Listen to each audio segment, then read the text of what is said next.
Hey guys, in this video, I'm going to be comparing the New Balance Made in USA 990 V5 with the New Balance Made in USA 990 V6. The 990 V5 was released in 2019 as a small iterative improvement to the 990 line from the 990 V4. There were very minimal changes with the 990 V5 from the 990 V4, so I think it's really interesting to see the big jump from the V5 to the 990 V6. In this video, I'm going to be doing a side-by-side comparison highlighting all the key differences and similarities between both shoes, as well as comparing sizing, comfort, midsole technology, and overall quality of both shoes. Before we get into the video, just a quick disclaimer that this V6 is an early pair. It's actually not a sample pair, but it is still an early pair, and the actual release of the V6 may be different from the model I have, and this video may be outdated by the time you're watching it. Starting with the toe box, you get mostly the same materials and relatively similar design, but as you can see on the V6, the 3M reflective panel is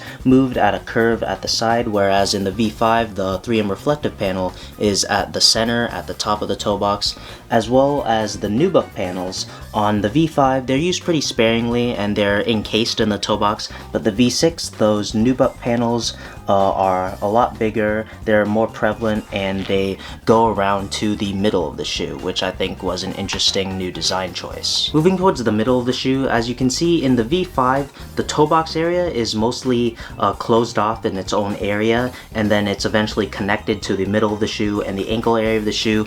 But the V6, the toe box of the shoe, the panels of nubuck and mesh are connected to the middle of the shoe and eventually to the ankle area of the shoe. I thought that was an interesting design. It isn't as separated as the V5. Another major difference in the middle of the shoe is that the V5 uses a lot more suede than the V6. The V6 mostly has a combination of nubuck and mesh in the middle, with the N logo kind of inside the shoe, whereas the V5, the N logo is on top of a suede panel. Other than the visual differences, the ankle area and the back area of the shoes are pretty different in my opinion. In my opinion, I feel like the V5's ankle area and heel area is a bit more sturdy and rigid. This panel right here especially is a lot harder and there's very little soft mesh area, whereas the V6, the back sturdy panel isn't as big and tall, and it's actually a lot less firm and sturdy around the ankle area.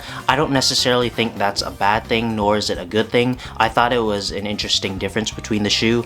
The V5 has more ankle security or lockdown, whereas the V6, it's a lot more flexible and it feels a little more roomy. Also part of that, in the V5 actually introduced these plastic ankle stability pieces from the V4. The V4 didn't have these plastic panels on both the lateral and medial side of the shoe, and the V6, I guess they just did away with it. As you can see, there are no plastic ankle support areas. Another notable difference between the shoes is that the V5 utilizes a special Ortholite foam comfort insole, whereas the V6 uses a standard foam insole with minimal New Balance branding. I personally really like the addition of the Ortholite comfort insole in the V5 in contrast to the V4, but after wearing the V6 for a while, I can see why they didn't need to use an Ortholite comfort insole in the V6, which I'll get into later in the comfort and technology portion of the video. Another major difference between both shoes is the midsole.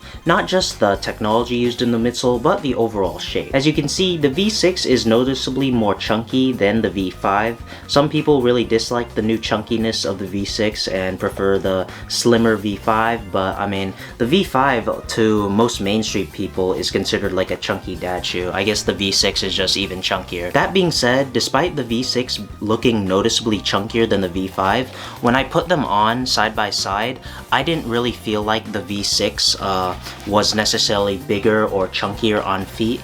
And also the weight, it's not something I usually measure or really talk about, but in terms of weight, in hand and on feet, both shoes feel relatively the same in terms of weight. I'm sorry I don't have an exact weight between both shoes, but like I said, in hand and on feet, they feel the same in terms of weight. And lastly, we're going to take a look at the different outsoles of the shoes. The V5's outsole design is more streamlined and simple, whereas the V6's outsole design is a little more complex, more segmented, and even has some exposed foam. So now that the side-by-side comparison is done, I'll show you how they compare on feet.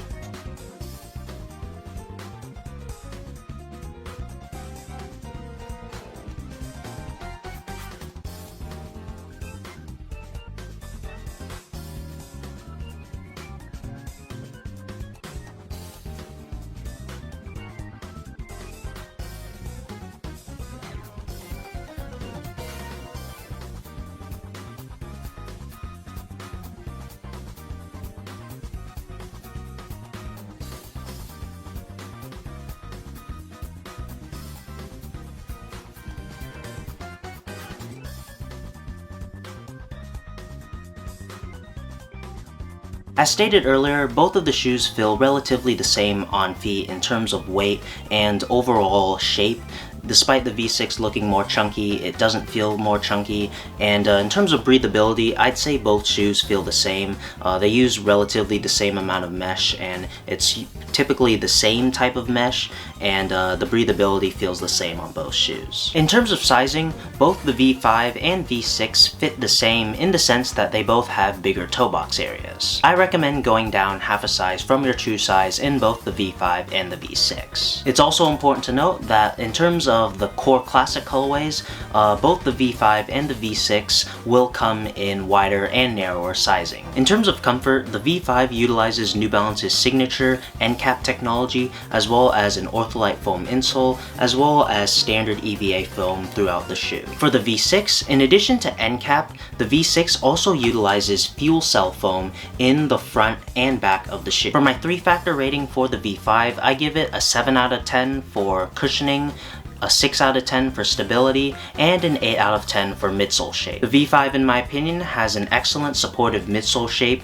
with a great ratio of cushioning and stability. You get a good amount of cushioning without it being too overly soft or squishy, and you get a good amount of stability and firmness without it feeling too hard or firm on your feet. My 3-factor rating for the V6 is an 8 out of 10 for cushioning, a 6 out of 10 for stability, and a 9 out of 10 for midsole shape. In my opinion, the V6's midsole shape is an upgrade over the V5's. I feel like it is a better shape overall. It's more supportive.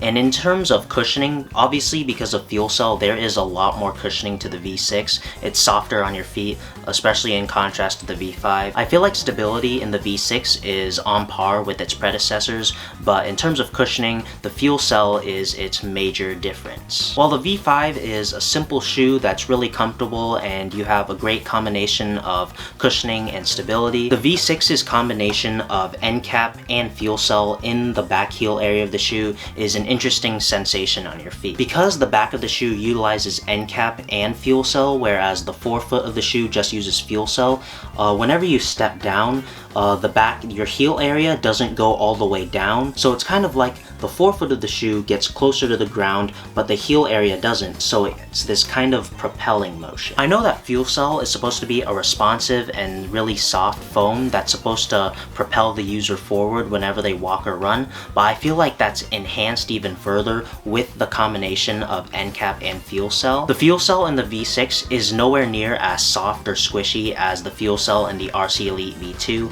but I feel like the amount of fuel cell used in the forefoot and the fuel cell end cap combination in the back area of the shoe is an excellent combination, and I'm really impressed with what New Balance accomplished with the V6 and how it propels the user forward without it feeling too soft or squishy on feet, and it doesn't feel unstable on your feet. I know the back area of the shoe being more firm than the front area of the shoe might make you worry about the stability of the shoe and it might feel inconsistent, but I think New Balance achieved a great combination of end cap and fuel cell with the V6. I was able to run in both of these shoes, both on the treadmill and just around my neighborhood. They are both great for running. After I did a decent run, it felt like I didn't run at all. In terms of my feet, obviously I was a little out of breath, but my feet felt great after the run, both in the V5 and the V6. But in terms of the actual run itself and the performance, I think the V6 edges it out over the V5. Obviously, this isn't going to be the most comprehensive running review. I recommend checking out regular running shoe reviews if you want like a performance running review of like the V5 and once the V6 comes out. But from what I could tell from my runs, I prefer the V6 over the V5. In terms of the performance while running, the fuel cell end cap combination was amazing. I loved how it propelled me forward, and it also didn't feel too squishy whenever I landed. Part of your feet will be off the ground, but not for too long because of the excellent combination between fuel cell and end cap. There's that propelling motion, but your feet aren't off the ground for too long, and when it lands, it's not going to bottom out or feel too soft or squishy. And lastly, in terms of quality, both of these shoes are made in the USA, and both of these are the core classic colorways, so they feel relatively the same in hand in terms of quality, with one small exception. In my opinion, I feel like the nubuck used on the V6 was a higher quality than the V5's core colorway quality, which is good because the nubuck is more prevalent on the V6 than it is on the V5. In my opinion, the nubuck used on the V6 felt softer and better quality in hand. After comparing these two and doing my initial review on the V6,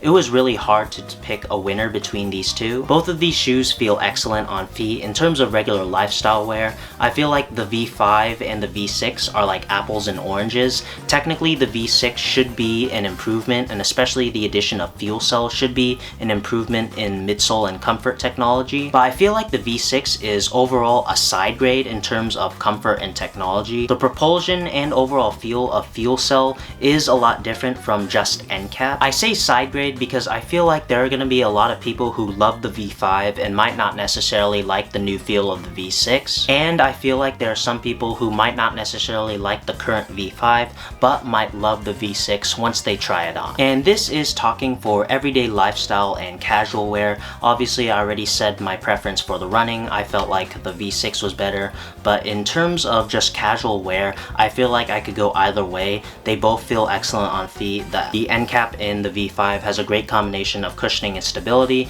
and I really like the new sensation of fuel cell and end cap on the V6. That being said, I still managed to choose a winner, and it came down to looks and aesthetics. Although it was a really tough decision, I gotta say I really love the new look of the V6. I love the extra chunkiness to the V6, and I love the overall new design to the upper of the V6. I like the new panels of 3M reflective material. I like the addition of the nubucks. I like how the middle of the shoe is more open than multiple panels, and I just really enjoy the overall shape of the V6. I know a lot of people don't really like the look of the V6, but I feel like as time goes on, it's gonna really grow on people.